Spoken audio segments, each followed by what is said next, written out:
Gravação iniciada. Ok, então iniciando a sessão de julgamento do dia 11 de março, período da tarde. Item 101, doutor Pinheiro. Item 101 é Metalúrgica Caltumon, final 2009-90. Ele é um recurso voluntário em face de decisão que julgou improcedente a impugnação contra auto de infração. Envolve rubricas 12 empresa, 13 Satirat, 14 contribuinte individual. Lançamento, competências 1/2004 a 12/2004, certificado 1/8 de 2009.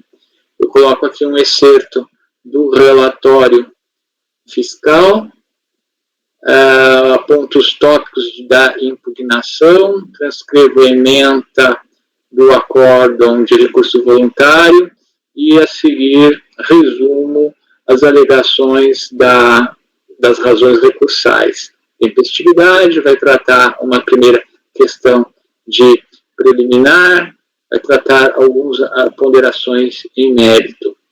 É o relatório sucinto, admissibilidade diante da intimação em 17/12/2009, o recurso interposto em 7/1 de 2010, tempestivo, preenchidos os pressupostos, admissibilidade, conheço. Os processos dois processos. Inicialmente destaco que os processos, que são os 3 agora dessa empresa pautados, eles serão apreciados conjuntamente por envolverem os mesmos elementos de prova.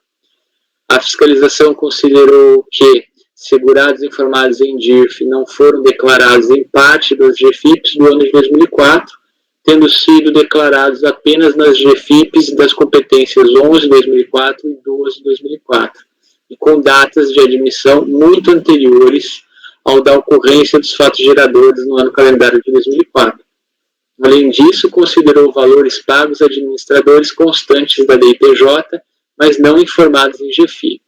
A autuada sustenta que os segurados empregados inicialmente prestavam serviço somente para as empresas associadas Ruth Santos das Virgens e Metalúrgicas Lucavi Limitada, e que apenas em 10 de 2004 foram transferidos para a recorrente, a partir de então assumindo a responsabilidade e os encargos sobre os trabalhadores operando-se a rescisão no momento do pagamento e não na da transferência. Logo, conclui que, conforme o manual do GFIP, em razão da transferência, sem qualquer pagamento, efetuado apenas quando do pagamento das rescisões, a data de admissão informada está correta. A argumentação da recorrente apresenta-se como equívoca, pois ao mesmo tempo menciona a transferência com manutenção da data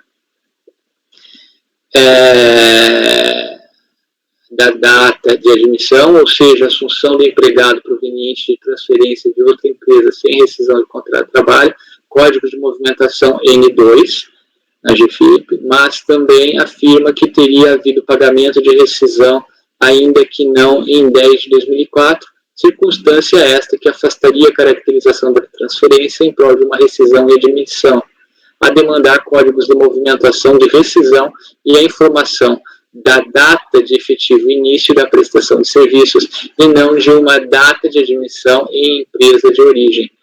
Para provar a alegação de ter havido rescisão, apresenta-se como aparentemente equívoca, eu vou colocar aqui, aparentemente equívoca, no começo, melhor, destacar para replicar nos outros. Para comprovar a alegação de ter havido rescisão, a recorrente, inclusive, sustenta que a fiscalização as teria constatado, porém não verifico nenhuma referência a tal constatação no relatório fiscal.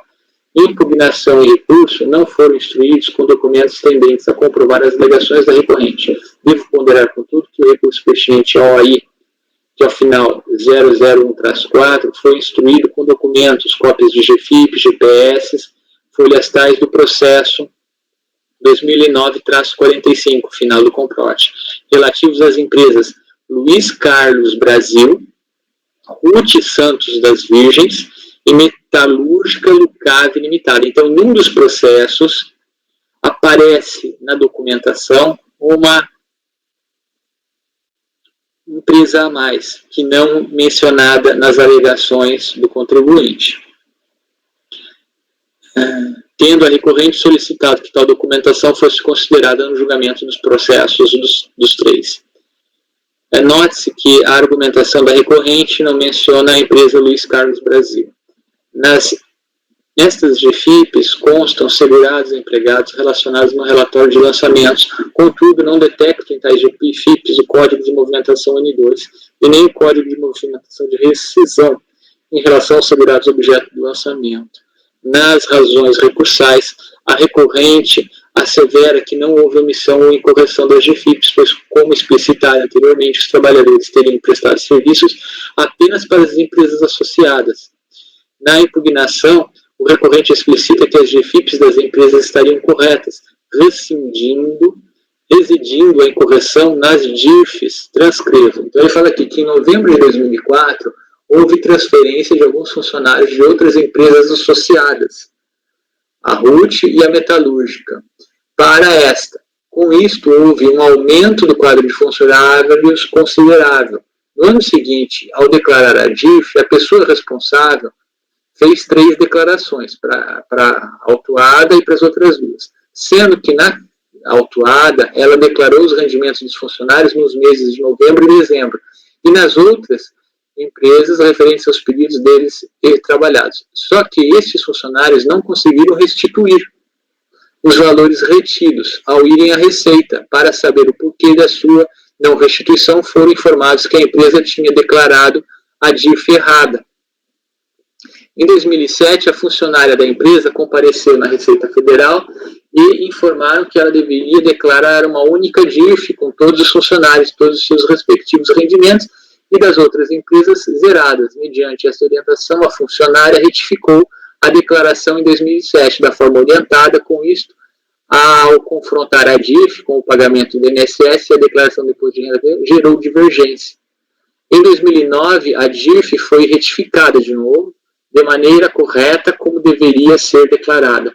Portanto, as DIRFs estariam inicialmente corretas, mas teriam sido retificadas por orientação da Receita, sendo as DIRFs das demais empresas zeradas e a da recorrente modificada para abarcar todos os empregados, de modo a se possibilitar a restituição dos trabalhadores dos valores retidos.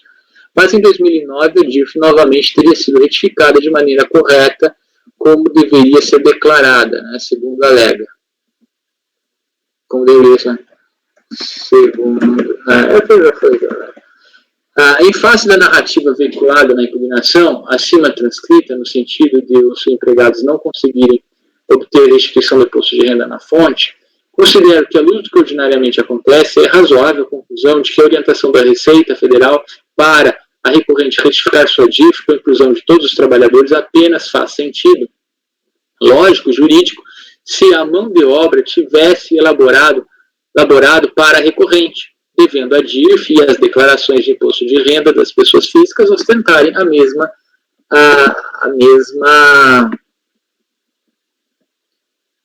informação. Por outro lado, caso se acolhesse a argumentação da recorrente de uma eventual retificação do lançamento com laço nos documentos de folhas tais do processo tal apresentados com o recurso,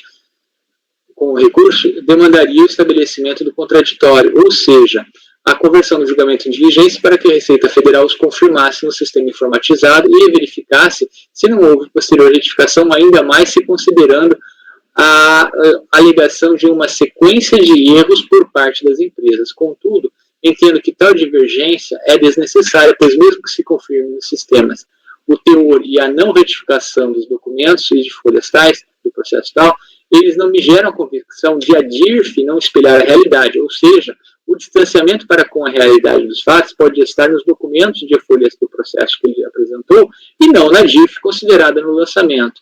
Para comprovar a alegação de erro, cabia à recorrente provar a sucessão trabalhista, ou a rescisão e nova contratação, ainda que eventualmente em contexto de grupo econômico enquanto empregador único com alteração do empregador aparente. Em outras palavras, não foram apresentados livros de registro de empregados, contratos de trabalho, adiantamentos, termos de rescisão do contrato de trabalho, a revelar sucessão de empregadores ou mesmo contratação originária e nem documentos a demonstrar o que efetivamente quer, significar ao dizer com a empresa, ao dizer empresas associadas. Ela quer dizer com empresas associadas grupo econômico? Ela não fez prova, ela não desenvolveu o que ela quer extrair disso, né? E o ônus da recorrente de provar o alegado erro. Por fim, não prospera a mera alegação de não ter havido retirada dos sócios no período ex-criada IPJ em sentido contrário e serem ou não empregados de outra empresa constitui-se circunstância irrelevante para a configuração de fato gerador perante a autuado. Então, é conhecer do recurso voluntário e negar-lhe provimento.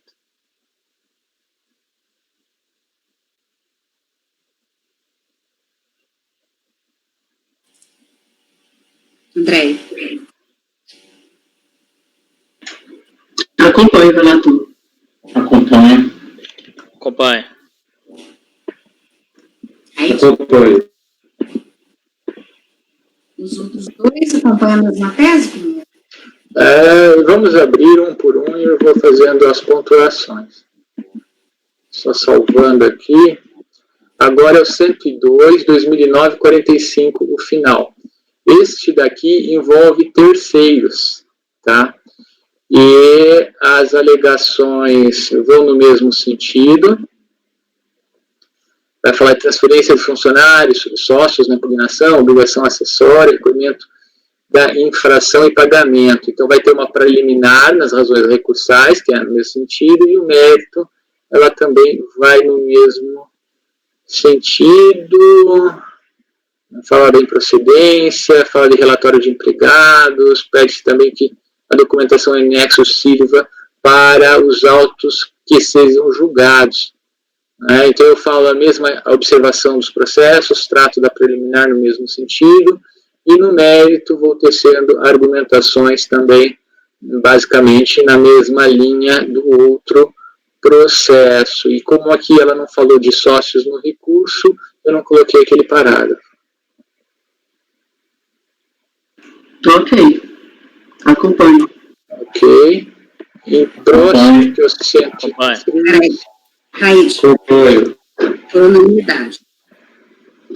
O próximo, que é o 103, ele é rubricas 11 segurados, 1F contribuinte individual. Ela também transcreve um trechinho do relatório, as alegações da impugnação vão no mesmo sentido, dos recursos ele vai falar de tempestividade, vai falar de preliminar, discorre sobre o manual da GFIP, ele tem um pouco menos de alegação aqui. Nos votos, eu trato de admissibilidade, processo preliminar, mérito, sem grandes modificações, adequando um pouquinho as alegações dele. E aqui eu não me recordo de ter feito de sócios, mas como ele falou um pouquinho menos, um pouquinho diferente, eu dei alguma coisa de alterado, né, mas da diligência desnecessária, por mesmo que se confirme, para comprovar a alegação de erro, cabia, enfim, isso entra aquela questão do ônus, do alegado erro, e daí concluo por negar-lhe provimento. Ok, acompanho. Rodrigo. Acompanho. Acompanho. Acompanho. Negar provimento. Bem, os próximos dois são meus. O item 104.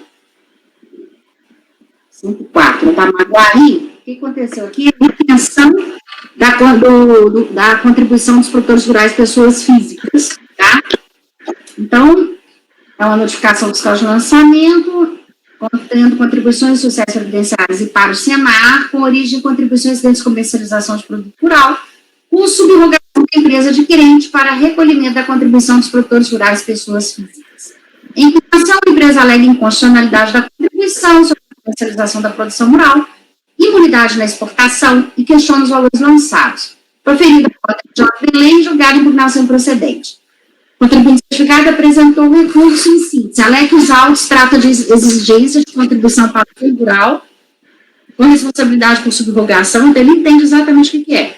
Diz que o STF declarou inconstitucional a contribuição, e que tal decisão deve ser aplicada no caso concreto, requer o cancelamento da NFLD, e se ultrapassada a questão, que seja reconhecida a imunidade, artigo 149, parágrafo 2º, pois são imunes as receitas oriundas de exportações.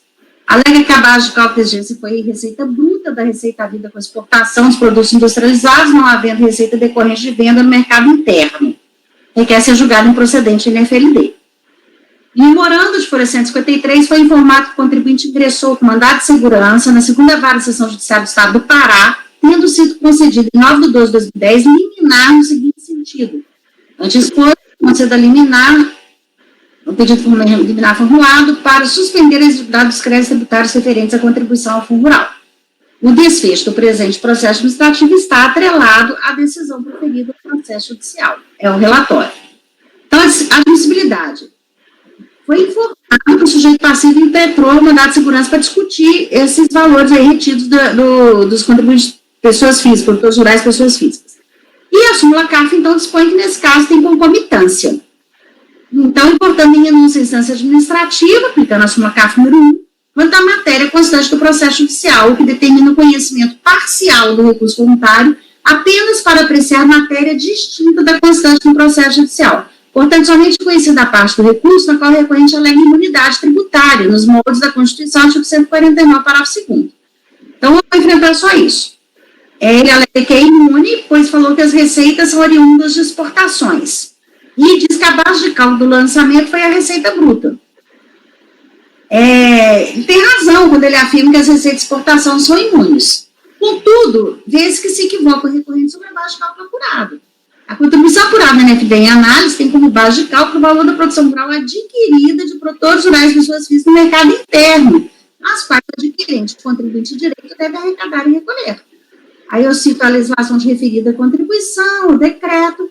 Como se vê, a contribuição do produtor rural pessoa física é substitutiva, né, da lei incidente sobre a receita bruta da comercialização da produção rural e é de 2% de seguridade, 0,1% para Jurrat.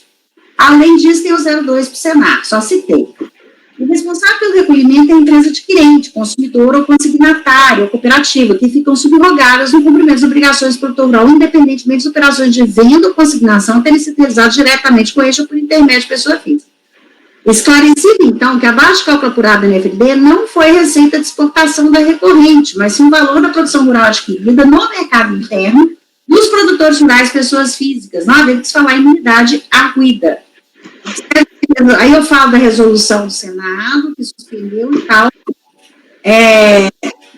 Conclusão quanto ao mandado de segurança impetrado, em consulta processual disponível e tal, vez que foi proferida sentença,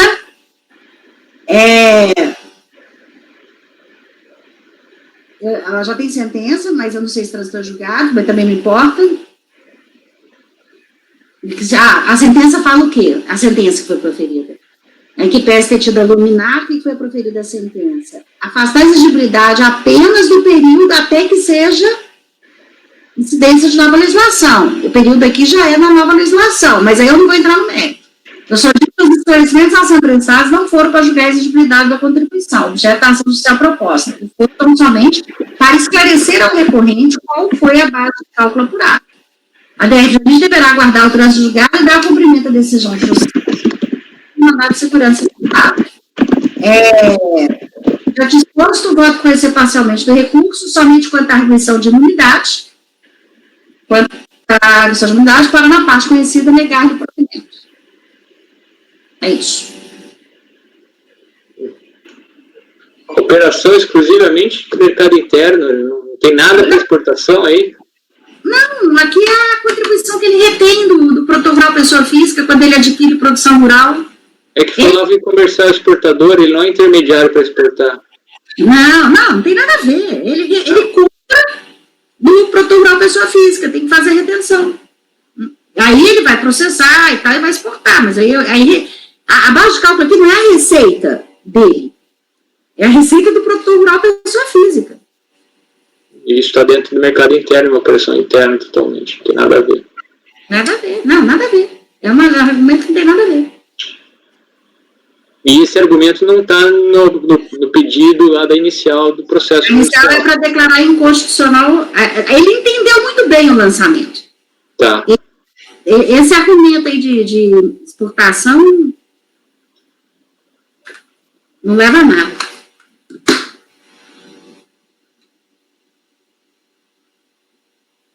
O processo judicial é só sobre declarar inconstitucional essa obrigatoriedade de retenção do produtor rural pela pessoa física.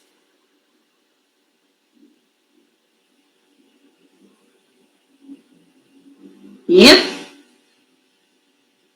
Posso votar? Então eu acompanho o relator. Andréia? Acompanho. Acompanho. Aide? Apoio. Por unanimidade. E por fim, o item 105, deixa eu abrir aqui com uma certa paciência, porque está dando um probleminha. É um recurso difícil que eu não vou conhecer por causa do limite de alçada. Aqui o que aconteceu? DJ Belém manteve em parte o lançamento. O valor total de juros e multa de 3.035. Após a retificação, o valor passou para 2.053 e foi excluído um montante de 981 mil, menor que 1 milhão. E o contribuinte parcelou, então não tem recurso voluntário. Conforme cópia da mensagem folha 342, conclui-se que o valor exonerado ultrapassou o valor de alçada da portaria 3 de 2008 e entendeu, não foi nem DJ, foi um despacho posterior, entendeu e o CAF com o então. Aí eu digo a portaria 63, que mudou para o valor para 2,5 milhões, sendo assim, uma vez que para a verificação dos devem ser somados os valores do tributo de cada multa, no presente caso não caberia o recurso de ofício, mesmo quando o limite era da época vigente. Acredito que eles tenham somado juros para poder... Portanto, voto por não conhecer. De qualquer forma, não de valor atual não era para conhecer do mesmo jeito. Não conhecer da história. Acompanho o relator. Acompanho. Acompanho. Acompanho. Apoio.